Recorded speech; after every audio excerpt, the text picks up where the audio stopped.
Okay, Jill.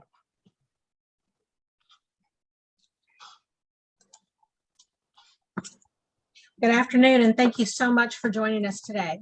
My name is Jill Weidman, and on behalf of the Tortora Breda Institute, I would like to welcome you to our Hot Topic event. The Institute was created to promote collaboration across public and private sectors with a focus on business, culture, and diversity. We're looking to reshape and develop collaboration and partnering practices with a view to improving and securing business and economies. A core concept of the Institute is our think tank for partnership excellence. The think tank has allowed us to bring together experts and leaders from the public and private sectors and academia from around the world to reshape and develop collaboration and partnering practices while embracing the most critical technology growth. If you are not currently a member of the Institute, we invite you to visit our website to learn more and see how you can participate. And now I'd like to thank our partner organization, the Association of U.S. Cyber Forces, for all of their support in helping us to put this event together. And a special thank you to our sponsor for this event, Gorilla Corporation.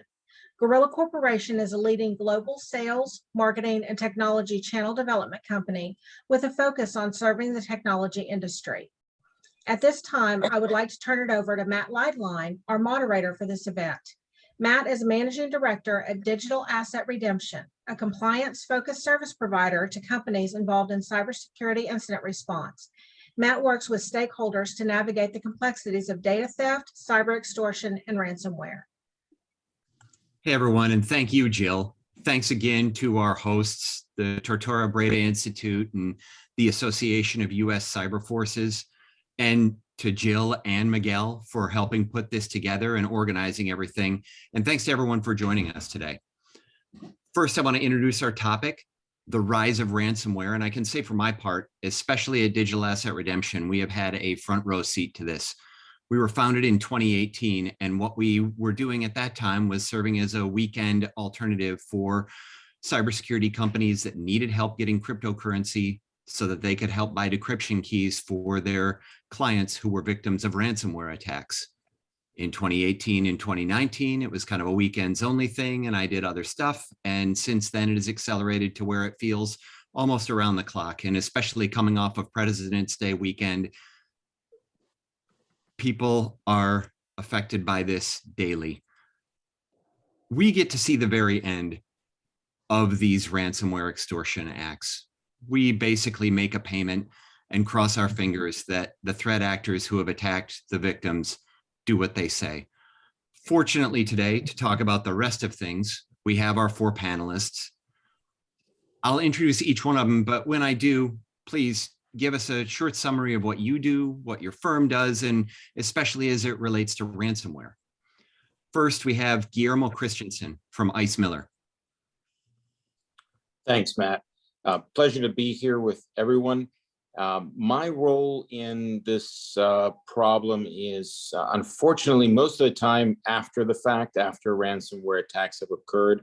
I do often, not as often as I would like, get involved in trying to keep ransomware attacks from happening by being involved in pre-incident work. But my involvement is everything from being called by the victim, being their outside counsel, their outside lawyer, helping to arrange the negotiations, running the negotiations at times, figuring out whether we can make payments, and then working with law enforcement. So across all of that in the military we'd call right of boom, or after something has gone, unfortunately, horribly wrong. Thanks, Guillermo. Next, we have Jamie Singer from Resolute Strategic Services. Thanks, Matt. Great to be with everyone. As Matt mentioned, I work for a company called Resolute Strategic Services. We are a security and risk advisory firm.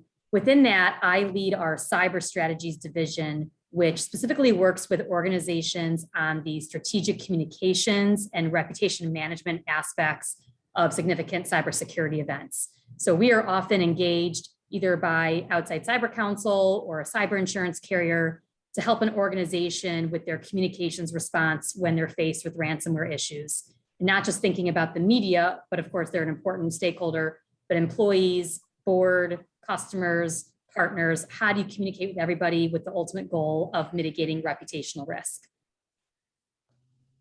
Great, thanks, Jamie. Next, we have James Taliento from After Dark. Hey everybody, thanks, Matt. I'm James Taliento. I'm the founder and CEO of After Dark. I lead After Dark's intelligence operations, negotiation ops, and the development of our technical innovation. Ransomware is our expertise at After Dark, and our business is focused on producing high fidelity information about ransomware operations and related cybercrime. Thanks, James. And finally, we have Michael Thiefmeyer from US NAIC ISAO and the CEO of Allied Cyber Partner. So thank you so much, everybody, for having me. As the chair of the National AI and Cybersecurity ISAO, we deal with threat intelligence. So there's a direct connection there. But then when we're talking about cybersecurity consulting, or when we're talking about my role also as a CISO, I'm of course on the receiving end of ransomware itself. So figuring out how to best design the mitigating controls, consult the business as an internal stakeholder, and then finally, how to create the response processes once things goes wrong, right? Great. Thanks to all of you for being here. Hopefully we can shed some light on this subject. Obviously, it's a complex ecosystem that takes a lot of different skill sets and in a very urgent way. And we know it's coming. We've seen last year with the headlines, Colonial Pipeline, JBS Meatpacking, CNA Insurance, and Acer Computer, and hundreds of other businesses being affected this way. And now we have what is maybe our first ransomware-based war between Russia and Ukraine. And I think none of us have any idea, first, how long that will last, and second, what the spillover will look like, whether to the rest of Europe, to the United States, to governments, businesses. It's on everyone's mind. So first, Jamie, when it comes to preparing for a ransomware attack, what are the businesses you work with thinking about, and what should they be thinking about? Yeah, great question. You know, what I'm starting to see is many organizations today do have an incident response plan in place, and that's very important. But we're often seeing those plans focus mostly on the technical and operational and legal elements of a response, not the communications piece. And this is an important piece. Organizations need to be thinking about ahead of time in terms of who do they need to communicate to, who sits on their crisis communications response team, what are their different roles and responsibilities, who need to be involved in developing and approving messages. I'm actually working with several clients right now where in order to approve a message that goes out to their employees in the middle of a ransomware incident, it's taking group editing with 20 people on a Zoom call. And that just delays, the response time. So thinking through those things ahead of time is really important. Scenario planning, you can take a lot of time now to think about what would you say to media, to customers, to employees on day one of a ransomware attack versus day 3, et cetera. So that scenario planning is really important. And then the other thing I'm, starting to observe is, a lot of companies in the middle of a ransomware incident, when they can't use corporate email, feel very handcuffed with how do we communicate to our people? How do we work together as an incident response team? So thinking through those offline communications vehicles or emergency notification systems is another really important part of that preparation. And we see that. We very seldom see companies that are well prepared for these situations actually get attacked. But when they do, things run a lot smoother. There's a lot fewer heads of hair on fire. Michael, when we're talking about tabletop exercises, ransomware preparation, defensive measures if you want, but really just the whole suite of what should we be looking for from these tabletop exercises, and what are things to avoid that aren't helpful, that aren't worth the time? Okay, so the first thing is actually something that you shouldn't be doing. And that goes back to something that Jamie said. This is not a technical event. It has a root cause that is technical, but you have to understand that ransomware is a business continuity event. So this should not be an exercise that just your cybersecurity team does. This should not be just a normal IR team exercise. You have to involve the business in this. Legal, compliance at the bare minimum, but potentially involve the business stakeholders if you can get them into the room as well to really walk through those plans. Because one other thing is the greatest plans are completely useless if you're basically just using them as paperweights and you actually never truly try to walk through those or even to actually execute those. So that's one thing. Do not treat this as a technical piece. The other thing is, I think this is an opportunity, a tabletop exercise for you to make mistakes. This is an opportunity for you to learn the things that you shouldn't be learning once the event actually happens, right? So when your teams are going through the steps, don't be too prescriptive though, because they might discover that you have missed something, and they might go a little bit in a rabbit hole initially. But if this explorative rabbit hole they're going in is worth pursuing, because they're figuring out that you've missed an important stakeholder, that you've missed a data source that you could have used to better analyze the event, then during the tabletop, that's the moment where you want to have that. Also, a tabletop is the moment where you want to have those disputes potentially versus egos in the room. There they can happen. They cannot happen, or they shouldn't happen once actually stuff went wrong. Let's just say of course they do happen, but this is where you can learn. So that's one thing. The further steps really depend on how mature the business is, right? Do you already have a plan? Well, then you're validating the plan. Do you have no plan? Then that's your explorative exercise. And at the end, you should have the document, the pieces together that you use to actually put the plan together. So that's what I would answer to your question.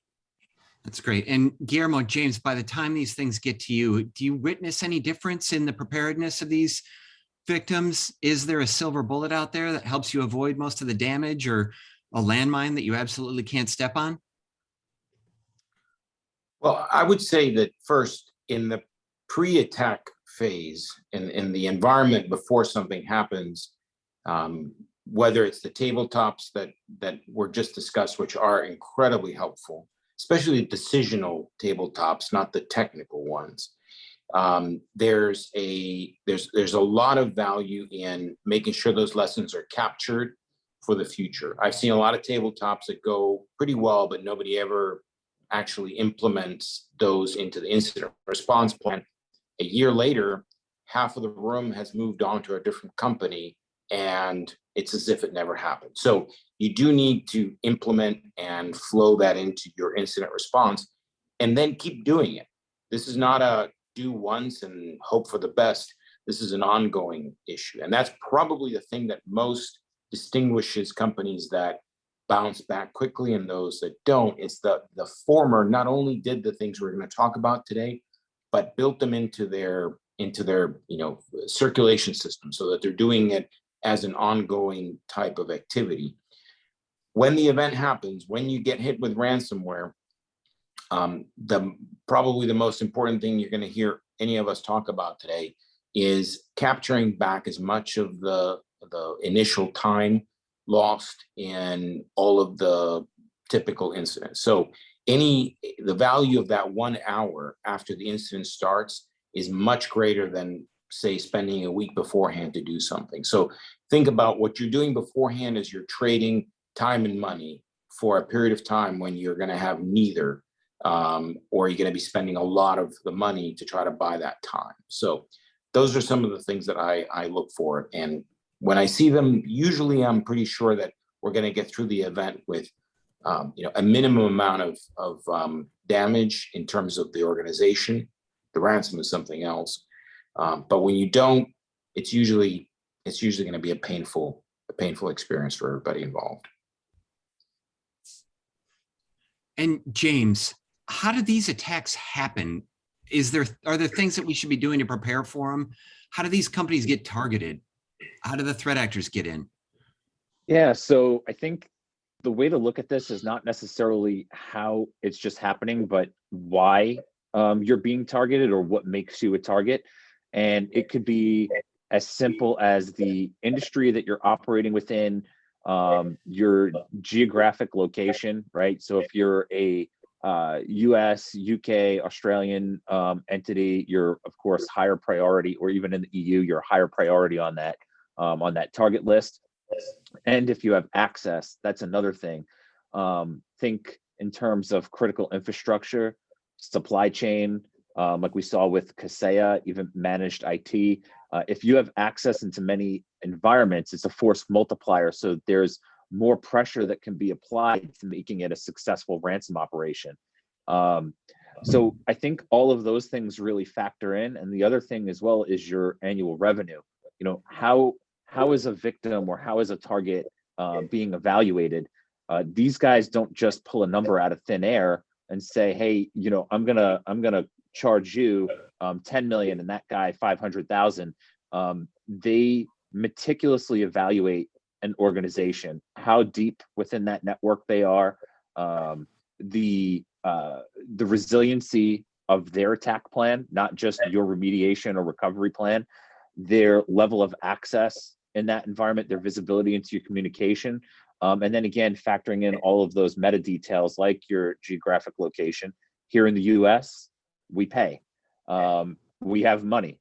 We have insurance. They know all of these things and they are getting smarter. You're not dealing with somebody that's unsophisticated. Their business is learning our business and exploiting it. So that's really what the impetus of it is. How they're getting in, I would say, is more related to our dependence on technology and technical infrastructure. And as we change, we know less and less about the technology we're using. We get better at things over time. These guys just are doing the same exact thing. They're adapting, they're understanding the technology, and they're looking for all the loopholes. It's very much so opportunistic in terms of ransomware. And of course, as you mentioned when this whole thing started, we're seeing our first ransomware-based war take place. That's definitely more on the targeted side, but general run-of-the-mill cybercrime, even these highly organized groups, it's very opportunistic. And if you're the weakest prey, if you're the weakest one out there, you're going to be the first to be targeted. Matthew, if I could also add, one of the interesting things is how the savviness of the criminal operators in this. For example, once we saw the first couple of attacks going after localities and state governments and court systems, my suspicion is they probably didn't really understand that there was money to be made there, because in their world, there probably isn't. But in the US, there definitely is. These localities also have cyber insurance. They need to be up and running. And so they began to hit them and they were getting paid, but they also discovered a lot of our government infrastructure is really behind the curve on the technology, the cybersecurity technology. So they were easy targets. So rather than going after a major financial institution that has hundreds, if not thousands of people defending them, they go after a small city, a small town that has one IT person, and it's very easy to get in there, and they will pay if they have to. We definitely see a lot of that, and not just municipalities, nonprofit organizations, universities, people that, like you said, you wouldn't expect to be deep pockets, tend to have insurance policies, tend to have the ability and the need to unlock their systems. Jamie, what issues come up in the first few hours after an attack, and what misconceptions do companies that are involved in this sort of panicked response have when they first confront one of these attacks? Yeah, from a communications perspective, there's often this instinct to communicate as quickly as possible, as transparently as possible. And the reason that's often the case is that is sort of crisis management 101. You should communicate quickly and get out there. The problem with cybersecurity issues and ransomware in particular, the facts can be very fluid. Forensics investigations take time to complete. So we see a lot of organizations wanting to be definitive on a certain fact, which usually relates to the scope of the incident. They put that information out there and then it proves to be wrong and they have to correct it. And that just erodes trust. So that debate right away about when to communicate, what to say is often where organizations struggle. And as part of that, even, what to call an incident like this. So the minute you say ransomware, yes, that's a transparent response, but it also opens you to questions that are difficult to answer, especially early on, such as how much was the ransom? Are you going to pay? Why or why not? Who's the threat actor? And while you're in the middle of negotiations, potentially those could be difficult questions to answer. So what to call this horrible thing that's happened to you as an organization, when to communicate about it, and to whom, are the difficult questions that arise in that first hour. And then what about these issues for companies that have data, reporting obligations, those sorts of things? Does that change the calculus in how to respond? Certainly, certainly for public companies if there is a materiality evaluation that's made that could impact the need to be more public about it. The data access part, which usually would trigger notification requirements, we often don't know that right away in a ransomware incident. So that is something to keep an eye on and to scenario plan against, certainly. But usually in those first few hours, day, it's really about what do we want to say about the operational disruption that we're experiencing. That's great. And I want to swing back around just a little bit back to Michael and James. We talk about threat intelligence a lot, and here we are in the midst of one of these attacks, and it seems like that's the time where it's most important. But what are we looking for out of our threat intelligence in an active situation, or if we're lucky, while we're trying to prevent an attack? Sure. So really, the value of threat intelligence pre-attack is in the strategy, is being informed. The goal is to provide as much context as possible to inform the decision-making process at every level. And that's really the strategic aspect, is how do we prioritize the threats that are relevant to us? And it's not bulletproof. It doesn't address everything, but it makes you that much stronger. And at a more operational level, it informs the stakeholders in that capacity, which could be incident response, security analysts, IT people, how to detect and respond, and how to unearth those threats within your environment, and then tactically how to prevent or identify those signals. So threat intelligence is very important in the preventative aspect of security. And then in the responsive aspect is, hey, what are we dealing with? How do we find it? And how do we get it out of here? That's really what you're aiming to answer. And that's where it proves the most value. I would like to expand on that a little bit, right? We're Please. talking here about this, like the first hour, right? So if we're opening up a textbook about cybersecurity incident response, right? We have our phases: prepare, detection, analysis, containment, eradication, blah, blah, blah. So the first hour, we're probably in detection, analysis, and potentially a little bit into containment. Now, beginners will see this like as a sequential process. But in reality, it's a spinning wheel. In the military, we have what's called the OODA loop, observe, orient, decide, act. And as you respond to this event as an incident responder, you yourself are cycling through this loop the entire time. Threat intelligence is the critical force multiplier to help you quicker to come to the level of confidence so that you can start taking action. Because that's the most important part. Your analysts can easily go down this rabbit hole of trying to have perfect, complete information. And that makes you go and fall behind on taking action, which this might now mean that further network segments are affected. The incident is blowing out of scope because you decided to postpone containment of the affected assets. So I think that's where it's really a force multiplier and really helps to to maximize what you get out of that first hour response time. And as you go through that loop, what are the priorities that you're thinking of? What things are protectable? What things are lost? What can you do that's most effective in that situation once you've, let's say, identified the threat actor, the intrusion point, the extent of the spread throughout the network? Well, for me, or Guillermo, if you want to take this, but for me, this kind of comes a little bit, right? Okay, so I have my threat intelligence. I understand the bad guys. I kind of understand the ransomware I'm dealing with. I understand the TTPs and all this good stuff. Okay, but now an event has happened and I need to start prioritizing what I'm doing. So the first thing that for me comes here up is asset visibility, actually. I need to understand what the affected assets are and what's on them. If I have an asset where there's, I don't know, the internal pizza list on for Pizza Friday, that probably shouldn't be very high in my well, first of all, for recovery, but also in terms of protecting this thing. But if my customer database, my confidential customer database is right now down and I had to take it off, probably getting this one back up and making sure whatever was on there was eradicated is probably on the top of my list. So I would say good understanding of your assets and the value of those assets is very important to proper prioritization. And with that, you need the business input. This can't happen in a vacuum. I can't decide this as your head of InfoSec. I need to have that information already, hopefully when I went through my wargaming and when I designed this process. And if I take what I would call one of the worst case scenarios, but it is not an unusual one. It's probably more the case than the good ones.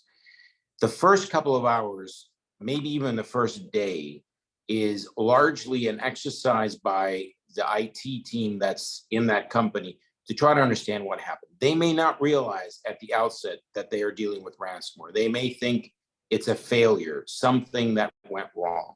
At some point, they become aware that it's ransomware, and it could be because they find the ransom note on a system that they're able to access. Usually the threat actors leave that text available because they want you to contact them, or they figure it out some other way. Then there's a period of a couple of hours where there's panic, this horrible sense I'm sure they lived through where, what are we going to do? We don't understand this. Eventually they call someone in the C-suite, usually the general counsel gets involved. And then that's usually where I get my call. And in most companies, one of the first things that they try to do is involve their outside counsel or some lawyer. And that's when I will call someone like James, someone like Jamie, some other IT resources to bear, get them in, or these days, probably more virtual. But by that point, you're really talking about 36 to 48 hours, maybe 72 hours. We've seen some that have been going on for a week. And then the questions start. What happened? Who did it? What can we do? And you start with things like, well, what can you do to restore? I mean, how much of your capability can be brought back to life without having to do anything? How soon will people know that you've got a problem? And that's when you link in Jamie to talk about this.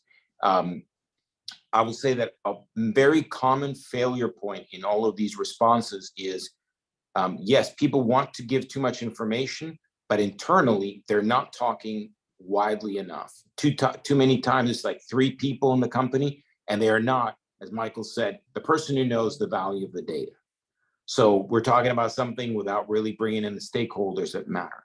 So, and I will say lawyers sometimes are the worst offenders in this, because we're trying to think, well, let's protect the company's legal interests. Actually, that's the second or third level of interest I have. My first interest is to bring things back to life. This is like a heart attack. I'm not worried about whether there's malpractice. I'm worried about saving the patient. Then I'll deal with litigation. Then I'll deal with those things. So speed here is critical. We see that so often too, that there needs to be a quarterback to come in and call the plays. And sometimes from the inside, it's just hard to see what help you can access. And getting a lawyer, an incident response team that has seen a lot of these and the whole life cycle of one of them makes a big difference once these cases get to us. Moving a little bit, James, what are we seeing lately? How are these attacks evolving? And for people that do have tabletop exercises done, response plans in place, how should they be adapting? So there's a couple of things to touch on here. I'm gonna revert back to something that Michael said earlier, which is adapting or reviewing your plan periodically. There are many events that take place that make up an entire intrusion or an incident, and each one of those provides an opportunity to learn. So, you talk about the incident response lifecycle. The last step of it is post-mortem, and you're supposed to do a lessons learned. The problem is a lot of that discussion, the discussion just doesn't take place sometimes, but sometimes it never transpires or translates into maturing that incident response plan, or doing things like training. That could be technical training, that could be doing another tabletop that addresses some of the experiences that you've had in that previous incident. There's no better way to learn than to review your past and what you've experienced already. And I think that makes a big difference when you're combating something as serious as ransomware. Now, what do I see that's on the horizon and what's happening? Well, we're getting more sophisticated players. We're getting new capabilities. They're targeting new technologies, cloud We're seeing a lot more Linux, a lot more virtualization. Just earlier today, I was looking at folks that were going after containerization technology. They're definitely delving into automation. They're very capable. Every organization is going to have a different experience with ransomware, and it depends greatly on the quality or the caliber of that operator that you are the lucky winner of dealing with. And if you get one that's really good, they know how to play the voodoo doll. They know all the pain points. They know how to trigger you. They know how to get what they want. And to Jamie's point that she said before, being prepared and having some of those comms already, thought out. What I've experienced is sometimes when you go down this path or you have to deal with ransomware operators, keep in mind you're dealing with a human on the other end. You need to display some level of confidence, because just as your customers are listening, they're listening too. And the more confident you come across, in my experience and what I've seen, they feel that they have less of a bargaining chip. And that's very powerful. That puts the ball in your court just a little bit. That could mean maybe paying less of a ransom. That could mean a little bit more flexibility on time. It really depends on the situation and who you're dealing with. But I think all these things come together and make a really big impact on the outcome of the case. That makes sense to me. And, we all live through this every day. This is our everyday activity.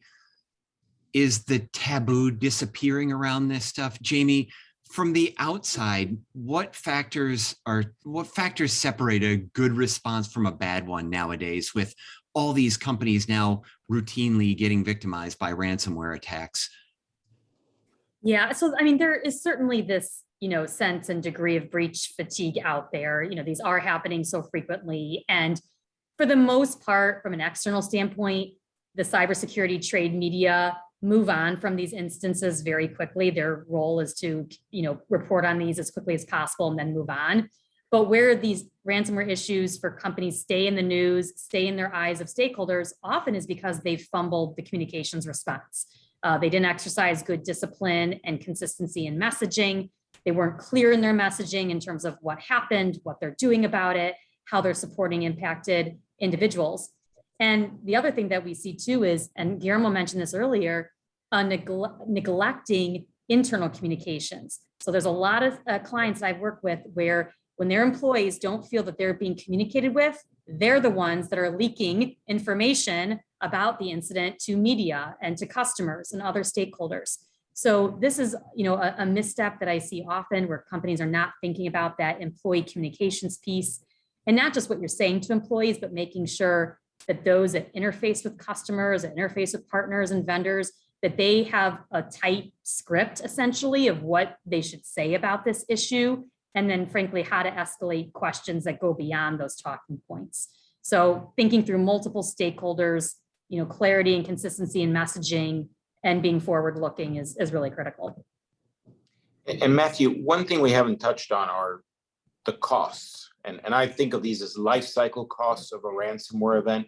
You obviously have at some point perhaps a ransom you have to pay, and they can be sizable. But the costs that the victim company incurs from the point that this begins, so loss of business, loss of operations, the interruption of business, those can be measured sometimes in hundreds of thousands to millions of dollars. The loss of customer contracts, if you can't fulfill contracts and they have to go somewhere else. During COVID with supply chain issues, it's an additional problem. The recovery costs, those are sometimes in the order of millions of dollars. Whether you have insurance or not, that obviously will have an impact on how much of this is covered. But I'll tell you, insurance, cyber insurance, has been getting harder to get. It's more expensive. The exclusions, the amounts, the deductibles effectively that are kicking in are much higher. So you have much more skin in the game as a victim when that happens. So don't underestimate that at the end of it, you may get your company back, you may have some reputational damage, but you're definitely going to have a very large financial toll on your company that you're going to have to figure out a way to deal with. And one of the things that I would love for everyone listening who may be thinking about the risks to them is doing all of the things we've been talking about before an attack is not that expensive.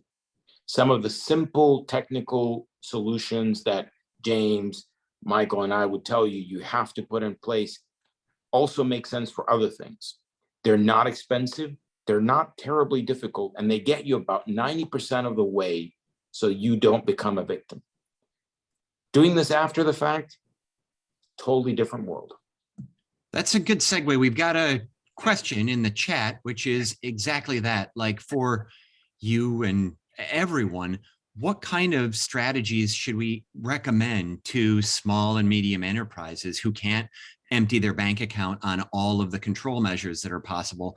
What's most effective? What should they be doing to mitigate ransomware attacks and lessen the probability that they're going to get hit? So 3 things that start at the top of my list. Most attacks, most ransomware attacks are injected. They get into your system because they had the password, they had the authentication, they had the credentials to get in. So making sure you have a good system to protect how people get into your network. And that's multi-factor authentication, which most people have heard of. It's training people not to reuse passwords, the like, and all that. That takes about 30% of the problem off your back. Another is there are lots of tools that our IT teams like to have to be able to remote into your system when you have a problem. During COVID, it's been a big deal. It's helped a lot of people keep their computers running. Those things can be used by the bad guys to get into your system. So they have to be locked down very, very well if you allow them in the first place. And then the third thing is keep your stuff up to date. And when it comes to, an iPhone or an iPad or something like that, it's almost automatic. For most computers and most enterprise systems, it is not. But those 3 things, you do them, and I would say around 90% of your problem has been taken off the ledger. Michael, James, anything to add? I read once that if you put the Russian language program into your Windows application, that the ransomware searches for that and avoids hitting you. Anything else that's worth knowing? I don't expect that actually is true, but I've got it on there every once in a while. I start typing in Cyrillic by accident. It is. It's partly true, but you'll see that with Russian-based ransomware if it's coming from China, North Korea, or some other places. That really doesn't apply. Yes, the majority of ransomware that you see comes from the Commonwealth of Independent States, primarily Russia. Actually, a good chunk of ransomware also, you see some of these affiliate groups from Ukraine. So they do get along, but there's no silver bullet with just that like Russian language pack. Now they're getting smart. They're looking at things like time zones and geolocation and IPs and all that, the smarter malware. What I think works as a deception strategy is the notion of using things like canary tokens and even honeypots. For anybody that is familiar with those things, they actually do work because they'll tip you off at the start of an attack. They'll mitigate the majority of damage if you respond quick enough. It's just like an alarm bell. But what I would absolutely note, and this is the difference between a devastating attack and a not so devastating attack, is having good backups, and not just having backups and saying you have backups, actually monitoring those backups. Because some of these guys get in through your backup network. They will shut down the backups. They will make it look like they're working. They will even use backup utilities as their method of exfiltrating data to their infrastructure. That's actually how they're stealing your data. So pay close attention to the backup utilities you have, monitor them closely, and test your backups to make sure they're working. Because it's a lot different to say, hey, yeah, we were able to restore our data. And if we're going to negotiate, if we have to, if we feel it's necessary, it's more of a reputational thing to prevent the further leaking of data, as opposed to hey, we're completely irrecoverable and inoperable at the moment.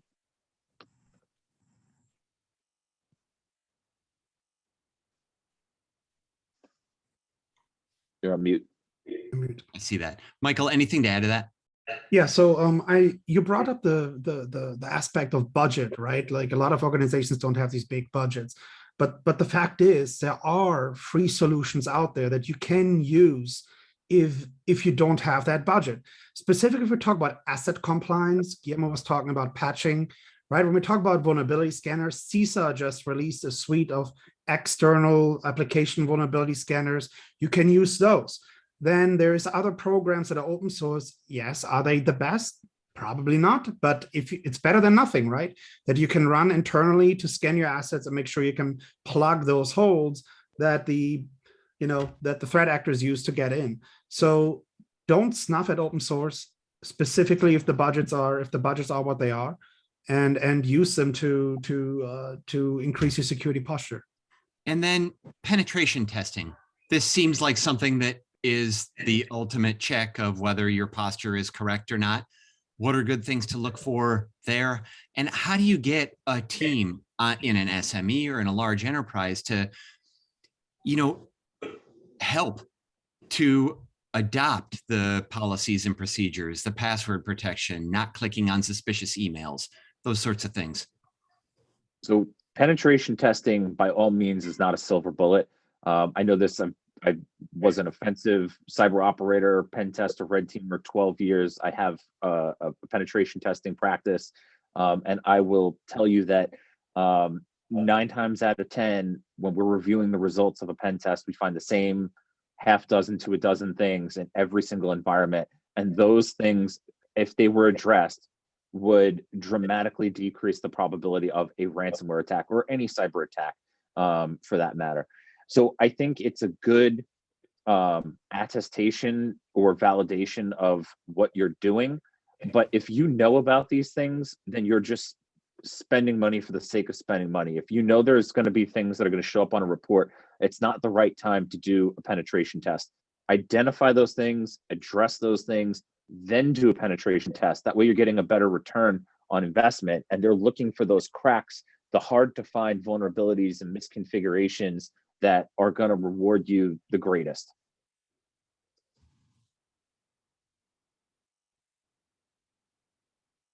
What about putting these things into place, preventative measures? There's a question in the chat about zero trust architecture. Are there ways to wade into that aren't a complete overhaul of existing procedures?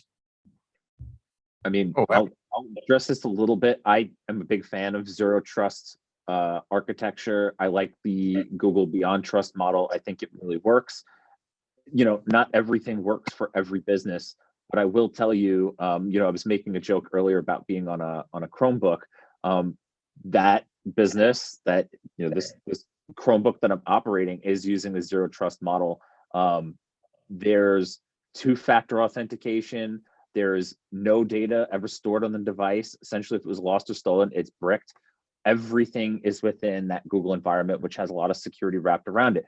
Now, you do have to put your faith in somebody at the end of the day, right? And in my case, I'm putting it in Google, and I'm trusting that everything was done right and that no devastating vulnerabilities ever found in Google's infrastructure and ecosystem. There's a lot of product being peddled as zero trust that's just glorified software-defined networking and VPN that does not do what you think it does. So anybody who's exploring this topic, read CISA's documentation and recommendations on it, and read as much material as you possibly can about appropriately implementing zero trust. It is not a light lift for a big organization. It is a lot of work, but it does have big rewards. No, absolutely. And if I could add, for most enterprises, so we're not talking about a small network, 10, 15 computers, but a large enterprise that has an accounting system. They have a customer relations, CRM system. They have supply chain systems, all those things. None of them are going to be of the same generation in time necessarily. They won't plug in well. They're often, the network is sort of, running, but kind of being held together by, chewing gum. And so into that world, you come in with something like zero trust. It's as if you're coming, like you were landing, with a spaceship onto, a world 100 years ago. The technologies are almost incompatible. So it is something you can do, something you can roll out into enterprise systems, but it takes a lot of work to build it in. It's not as easy as as buying a new software suite. If you're starting out with something and you can start clean slate, absolutely zero trust. You're gonna minimize the amount of lateral movement that a threat actor, meaning inside your network, that they can move around.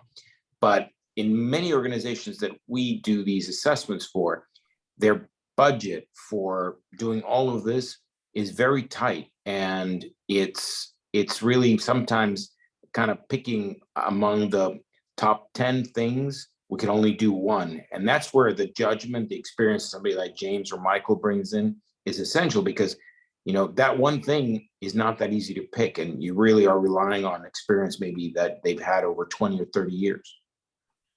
And that leads me to a kind of different line of questioning, but same general thing.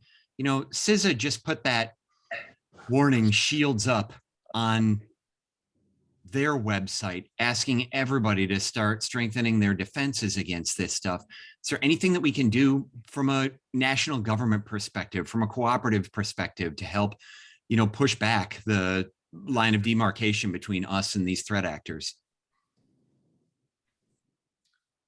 I'll tell you, having been in the government, intelligence officer for almost 20 years, I view at this point that most of our efforts on the defensive side are getting minimal returns on investments as the government goes. Law enforcement is trying to do a lot, but it's very rare that they can score a success like clawing back ransoms or getting their hands on some of these guys.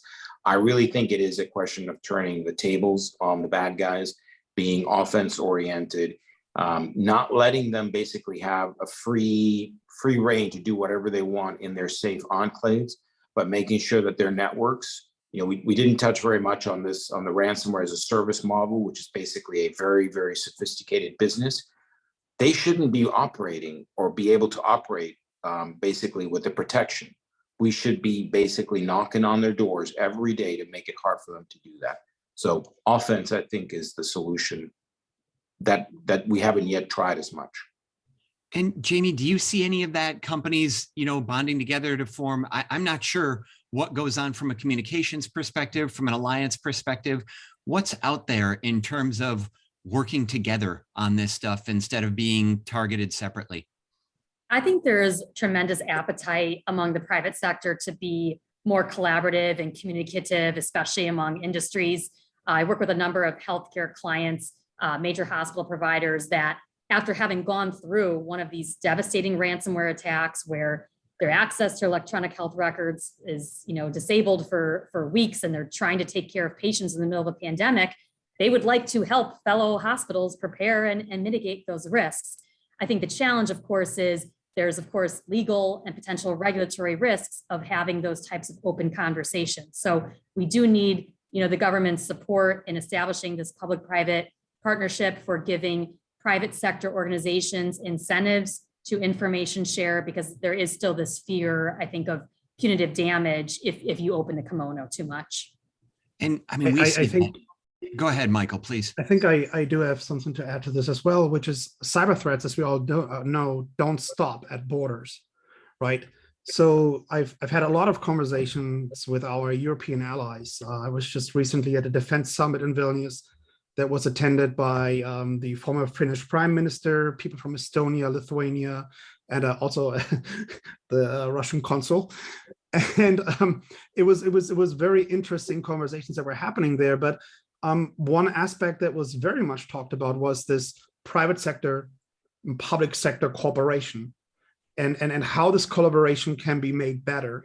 Because if you're talking about the Nordic countries, they have a very, very strong history of this total defense concept, where everybody is involved in the defense of the nation. And that hasn't really yet permeated into the cyber world as much as it probably should have.